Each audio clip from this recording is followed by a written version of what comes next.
स्त्रियां अपने पति से प्रेम कब तक और कितना करती हैं?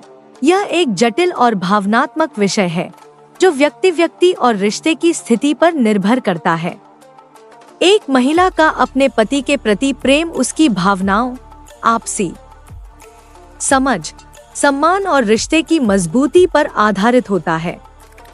हेलो दोस्तों, स्वागत है आपके अपने चैनल सीताराम हिंदी शिक्षाप्रद कहानियाँ पर। यहाँ आपको मिलती है रोमांचक, भक्ति, आध्यात्मिक और शिक्षाप्रद कहानियाँ। अगर आपको हमारी कहानियाँ पसंद आए तो वीडियो को लाइक करें और चैनल को सब्सक्राइब करना न भूलें। आज की कहानी है स्त्रियां अपने पति से प्रेम कब तक और कितना करती हैं। तो चलिए कहानी शुरू करते हैं। स्त्रियों का प्रेम। 1। भावनात्मक जुड़ाव। स्त्रियां अपने पति से तब तक प्रेम करती हैं जब तक उन्हें भावनात्मक सुरक्षा और अपनापन मिलता है। अगर पति उन्हें सम्मान, प्यार और समझ प्रदान करता है तो उनका प्रेम जीवन भर बना रहता है। 2। आपसी संवाद। खुला संवाद और एक दूसरे की भावनाओं का सम्मान करना रिश्ते को गहरा बनाता है। यदि पति अपनी पत्नी की बातों को समझते हैं और उन्हें महत्व देते हैं तो यह प्रेम को और बढ़ाता है। 3। समर्पण और त्याग। स्त्रियां अपने रिश्ते में अक्सर समर्पण और त्याग करती हैं। यदि पति इस समर्पण को पहचानते हैं और उसकी सराहना करते हैं तो प्रेम और गहरा हो जाता है। 4। समय और परिस्थिति। रिश्ते में समय के साथ बदलाव आ सकते हैं। अगर पति पत्नी एक दूसरे के साथ समय बिताते हैं और एक दूसरे का साथ देते हैं तो प्रेम स्थायी रहता है। कब प्रेम कम हो सकता है? 1। अनादर और उपेक्षा। यदि पति पत्नी के विचारों, भावनाओं या आवश्यकताओं को अनदेखा करते हैं तो प्रेम कमजोर हो सकता है। 2। विश्वास की कमी। रिश्ते में विश्वास का टूटना प्रेम को प्रभावित कर सकता है। झूठ, धोखा या बेवफाई के कारण स्त्री का प्रेम कम हो सकता है। 3। भावनात्मक दूरी। यदि पति पत्नी के बीच भावनात्मक दूरी आ जाती है तो यह रिश्ते को कमजोर कर सकता है। रिश्ते को मजबूत बनाए रखने के लिए सुझाव। एक दूसरे के प्रति ईमानदार और खुले रहें। 2। आपसी सम्मान और प्यार का ध्यान रखें। 3। छोटी छोटी चीजों में खुशी खोजें और साथ में समय बिताएं। 4। एक दूसरे की भावनाओं को समझें और उनका महत्व दें। स्त्रियों का प्रेम सच्चा और गहरा होता है, लेकिन इसे बनाए रखने के लिए पति पत्नी दोनों को अपने रिश्ते की देखभाल करनी चाहिए। कहानी का दूसरा भाग रिश्ते की चुनौतियों और उन पर काबू पाने के प्रयासों पर केंद्रित होगा। दूसरा भाग प्रेम की परीक्षा। समय बीतता गया और राधा, पत्नी, और मोहन, पति, का जीवन रोजमर्रा की जिम्मेदारियों में उलझ गया। मोहन काम में व्यस्त रहने लगा और राधा घर और बच्चों की देखभाल में। धीरे धीरे दोनों के बीच संवाद कम होने लगा और रिश्ते में दूरी बढ़ने लगी। चुनौती। राधा ने महसूस किया कि मोहन अब पहले जैसा ध्यान नहीं देता। उसने कई बार अपने मन की बात कहने की कोशिश की, लेकिन मोहन अपनी व्यस्तता के कारण उसे अनसुना कर देता। रिश्ते में आई इस दूरी ने राधा को आहत किया। उसने सोचा, क्या यह वही प्रेम है जो हमने एक दूसरे से किया था? क्या हमारे रिश्ते की चमक फीकी पड़ गई है? एक मोड़। एक दिन राधा ने मोहन से गंभीरता से बात की। उसने अपनी भावनाएं साझा करते हुए कहा, मोहन, क्या तुम्हें नहीं लगता कि हम एक दूसरे से दूर होते जा रहे हैं? हम साथ हैं, लेकिन साथ का एहसास नहीं होता। क्या तुम्हें मेरी जरूरत महसूस नहीं होती? मोहन ने महसूस किया कि वह राधा को अनदेखा कर रहा है। उसने राधा को यह आश्वासन दिया कि वह अपने रिश्ते को फिर से संजीवनी देगा। प्रेम का पुनर्जागरण। मोहन ने छोटे छोटे कदम उठाने शुरू किए। वह राधा के साथ सुबह की चाय पीने लगा। उसने समय निकालकर बच्चों के साथ समय बिताया। उसने राधा की पसंद का खाना बनाया और उसे सरप्राइज दिया। राधा ने भी मोहन के प्रयासों को सराहा। उसने महसूस किया कि प्रेम का महत्व केवल बड़े कामों में नहीं, बल्कि छोटी छोटी बातों में है। निष्कर्ष, राधा और मोहन ने सीखा कि रिश्ते को जीवित और मजबूत बनाए रखने के लिए प्रयास करना जरूरी है। प्रेम सिर्फ शुरुआत नहीं है, बल्कि इसे बनाए रखना सबसे बड़ा काम है। उन्होंने एक वादा किया, चाहे कैसी भी परिस्थितियां हों, वे एक दूसरे के साथ संवाद बनाए रखेंगे और अपने रिश्ते को हमेशा प्राथमिकता देंगे। इस तरह उनके प्रेम ने एक नई ऊंचाई हासिल की और उनका रिश्ता फिर से खुशियों से भर गया। तीसरा भाग, प्रेम की परिपक्वता। कुछ साल और बीत गए। राधा और मोहन का रिश्ता अब पहले से कहीं ज्यादा मजबूत हो चुका था। दोनों ने अपनी जिंदगी की छोटी बड़ी खुशियों को साथ में जीना सीख लिया था। लेकिन जीवन हमेशा एक समान नहीं रहता। नई चुनौती, मोहन की नौकरी में अचानक मंदी आ गई और उसे अपनी नौकरी से हाथ धोना पड़ा। यह खबर पूरे परिवार के लिए एक झटका थी। आर्थिक तनाव ने घर का माहौल बदल दिया। मोहन दिन रात चिंता में डूबा रहता, जबकि राधा ने घर की जिम्मेदारियों का बोझ अपने कंधों पर ले लिया। राधा का समर्पण, राधा ने अपने गहने बेच दिए ताकि घर का खर्च चल सके। उसने एक छोटे से होम किचन का काम शुरू किया और पड़ोसियों को टिफिन सेवा देने लगी। वह मोहन को यह एहसास नहीं होने देती कि वह आर्थिक रूप से टूट रहे हैं। एक रात मोहन ने राधा से कहा, राधा, मुझे माफ कर दो। मैं तुम्हारे और बच्चों के लिए कुछ नहीं कर पा रहा। राधा ने मुस्कुराते हुए जवाब दिया, मोहन, तुम्हारा साथ ही मेरी सबसे बड़ी ताकत है। हम दोनों साथ हैं तो हर मुश्किल का सामना कर लेंगे। सच्चे प्रेम की पहचान। राधा और मोहन ने इस मुश्किल समय को एक टीम की तरह पार किया। मोहन ने अपनी पुरानी आदतें छोड़ दी और अपने हुनर को नए तरीके से उपयोग करने की कोशिश की। कुछ महीनों बाद उसने एक नया व्यवसाय शुरू किया और धीरे धीरे चीजें ठीक होने लगी। जीवन का सबक, मोहन और राधा ने सीखा कि सच्चा प्रेम सिर्फ सुख के दिनों में नहीं, बल्कि कठिनाइयों के समय में भी मजबूत रहता है। यह एक दूसरे का सहारा बनकर मुश्किलों से लड़ने का नाम है। अंतिम निष्कर्ष, कुछ समय बाद मोहन और राधा अपने जीवन में फिर से खुशहाली ले आए। उन्होंने महसूस किया कि जीवन में उतार चढ़ाव आते रहते हैं, लेकिन अगर दोनों साथ हैं तो हर समस्या का समाधान संभव है। इस कहानी का अंत इस संदेश के साथ होता है कि प्रेम की असली परीक्षा समय और परिस्थितियां लेती हैं। सच्चा प्रेम वही है जो हर परिस्थिति में मजबूत और अडिग बना रहे। चौथा भाग, प्रेम की विरासत। समय ने अपनी रफ्तार पकड़ी। राधा और मोहन अब उम्र के उस पड़ाव पर आ गए थे जहां उनके बच्चे बड़े हो चुके थे और अपने अपने जीवन में व्यस्त थे। उनके बालों में सफेदी और चेहरे पर झुर्रियां आ गई थी, लेकिन उनके दिलों में एक दूसरे के लिए वही प्यार और सम्मान बरकरार था। नया अध्याय। एक दिन उनके बेटे और बहू ने उन्हें सुझाव दिया, पापा मम्मी, अब आप लोग आराम कीजिए, हम आपका ख्याल रखेंगे। अब आपकी जिंदगी में सुकून होना चाहिए। राधा मुस्कुराई और बोली, सुकून तो तभी है जब हम दोनों साथ में कुछ नया करें। मोहन ने राधा की बात का समर्थन किया। उन्होंने फैसला किया कि अब वे अपना समय समाज की सेवा में लगाएंगे। प्रेम की नई दिशा। राधा और मोहन ने मिलकर एक छोटे से अनाथालय में काम करना शुरू किया। वे बच्चों को पढ़ाते, उनके साथ खेलते और उन्हें प्यार का महत्व सिखाते।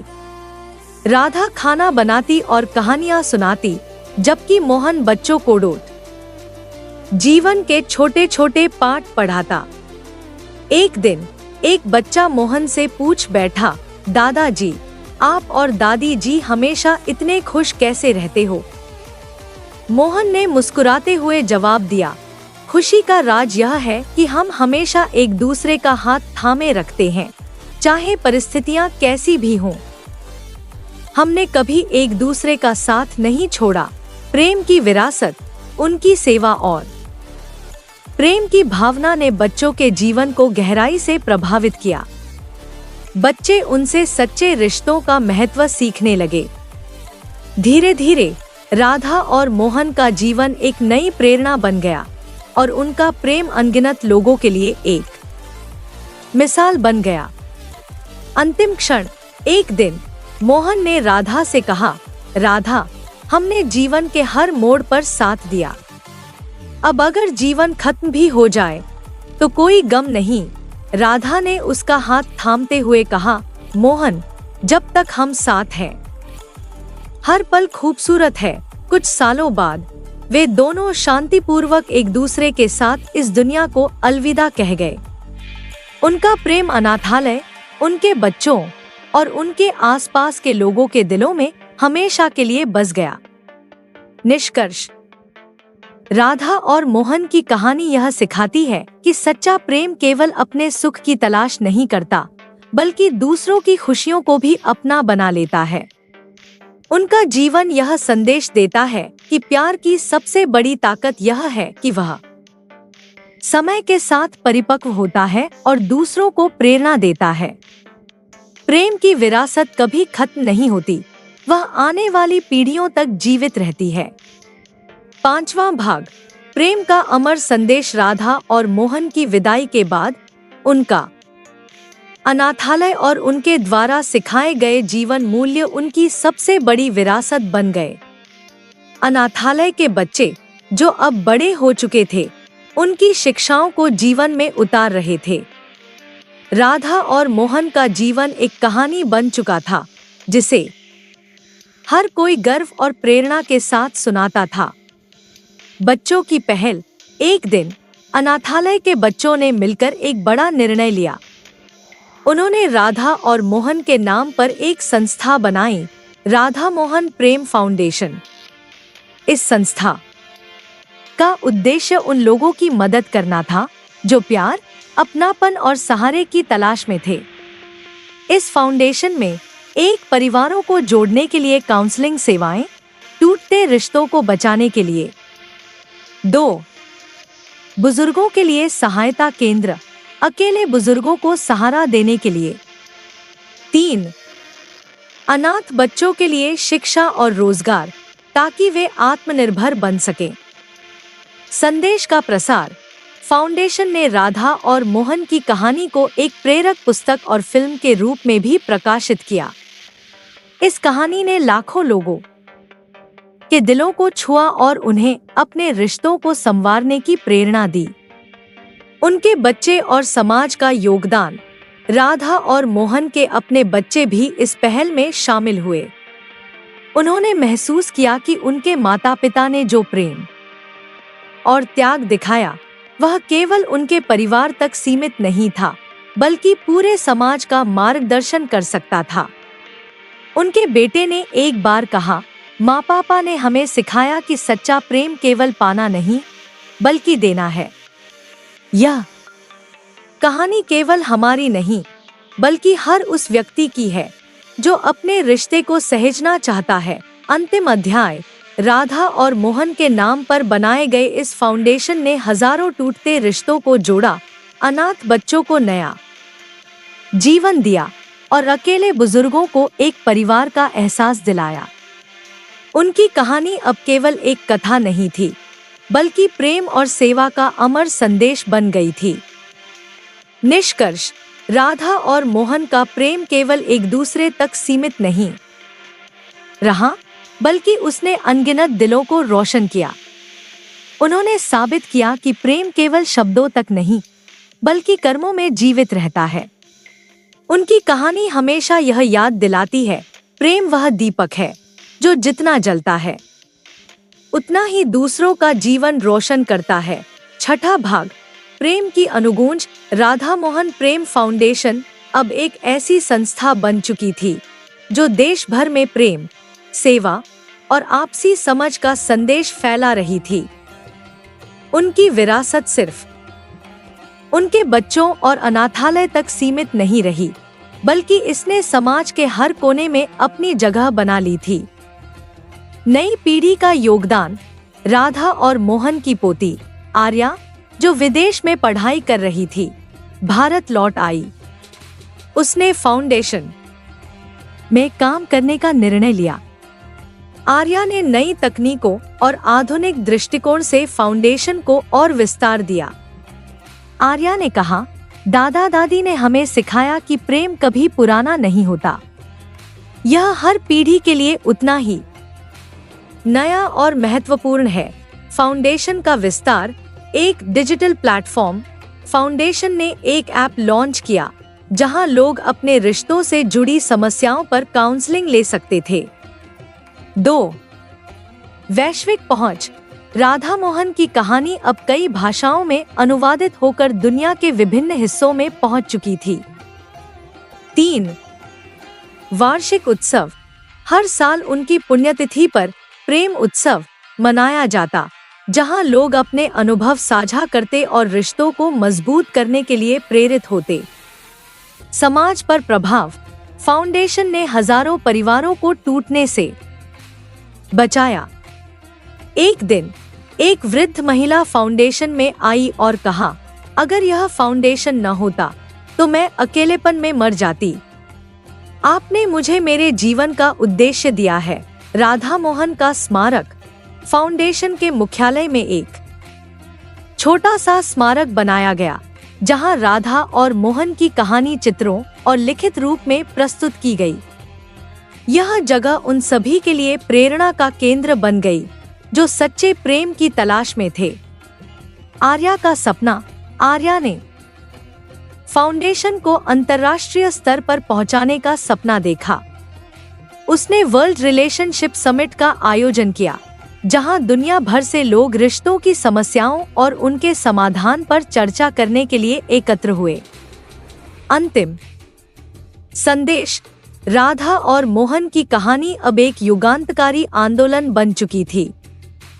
उन्होंने सिखाया कि प्रेम केवल दो लोगों के बीच का रिश्ता नहीं है, बल्कि यह समाज को जोड़ने वाली सबसे मजबूत डोर है।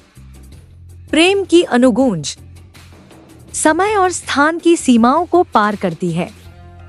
सच्चा प्रेम वह है जो सिर्फ दिलों को नहीं, बल्कि दुनिया को बदलने की ताकत रखता है। 7वां भाग, प्रेम का शाश्वत रूप। समय बीतता गया, लेकिन राधा मोहन प्रेम फाउंडेशन और उनकी कहानी की गूंज पूरे विश्व में सुनाई देती रही। फाउंडेशन अब केवल एक संस्था नहीं, बल्कि एक आंदोलन बन चुका था जो हर किसी को प्रेम और सेवा का महत्व सिखा रहा था। भविष्य की नई पीढ़ी। आर्या की बेटी काव्या अब एक युवा थी। उसने अपनी माँ और परिवार की विरासत को समझते हुए यह महसूस किया कि दादा दादी की कहानी केवल परिवार की नहीं, बल्कि पूरी मानवता की धरोहर थी।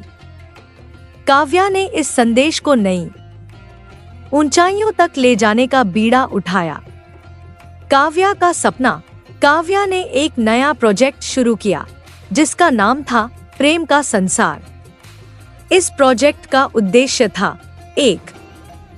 दुनिया के हर कोने में राधा मोहन की कहानी को पहुंचाना। 2. संकटग्रस्त क्षेत्रों में शांति और प्रेम का संदेश फैलाना। 3. रिश्तों की मजबूती के लिए ग्लोबल वर्कशॉप्स आयोजित करना। अंतरिक्ष तक पहुंच। एक दिन काव्या ने यह घोषणा की कि वह राधा मोहन की कहानी को अंतरिक्ष में भेजेगी। उसने एक सैटेलाइट लॉन्च कराया जिसमें उनके जीवन की कहानी और प्रेम का संदेश रिकॉर्ड किया गया। यह संदेश ब्रह्मांड के अन्य हिस्सों में यह दर्शाने के लिए भेजा गया कि प्रेम की शक्ति हर जगह काम कर सकती है। एक नया आयाम। फाउंडेशन ने एक और कदम बढ़ाते हुए डिजिटल युग में वर्चुअल प्रेम संग्रहालय लॉन्च किया। इस संग्रहालय में लोग राधा और मोहन की कहानी को इंटरैक्टिव रूप में अनुभव कर सकते थे। अंतिम संदेश का प्रभाव। एक दिन आर्या और काव्या एक बड़े ग्लोबल इवेंट में शामिल हुए। वहां उन्हें सम्मानित किया गया और कहा गया, राधा और मोहन का प्रेम केवल एक कहानी नहीं है, यह मानवता के लिए एक नई दिशा है। उनकी विरासत आने वाली कई पीढ़ियों तक जीवित रहेगी। राधा और मोहन का स्वप्न। एक सपना जो राधा और मोहन ने कभी देखा था, एक ऐसी दुनिया जहां प्रेम, त्याग और सेवा प्राथमिकता हो, अब हकीकत बन चुका था। समाप्ति का संदेश। राधा और मोहन की कहानी यह साबित करती है कि प्रेम केवल एक भावना नहीं, बल्कि परिवर्तन की सबसे बड़ी शक्ति है। यह समय, सीमाओं और पीढ़ियों को पार कर एक अमर संदेश बन जाता है। प्रेम शाश्वत है। यह न केवल दिलों को जोड़ता है, बल्कि पूरी मानवता को एक साथ बांधता है। दोस्तों, आपको यह कहानी कैसी लगी? हमें कमेंट में जरूर बताएं। अगर कहानी ने आपके दिल को छू लिया हो तो जय श्री राम लिखें और ऐसी और कहानियों के लिए हमारे चैनल को सब्सक्राइब जरूर करें। आपका दोस्त सीताराम।